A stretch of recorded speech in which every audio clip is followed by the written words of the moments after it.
চলো আমরা এখন একটা ম্যাচিং করব। বাম দিকে রয়েছে অ্যানিমেলসের নাম আর ডান দিকে রয়েছে বেবি অ্যানিমেলসের নাম।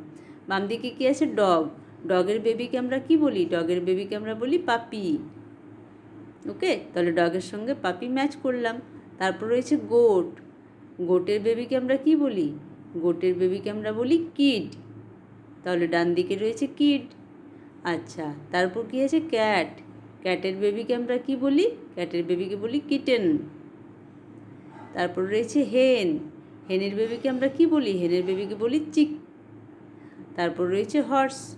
হর্সের বেবিকে আমরা কী বলি? হর্সের বেবিকে আমরা বলি কোল্ট। দেখো ডান দিকে রয়েছে কোল্ট, COLT। তাহলে হর্সের সাথে কোল্ট ম্যাচ করলাম। তারপর রয়েছে শিপ। শিপের বেবিকে আমরা কী বলি? শিপের বেবিকে বলি ল্যাম্ব। তারপর রয়েছে কাউ। কাউয়ের বেবিকে আমরা বলি কাফ। হয়ে গেল।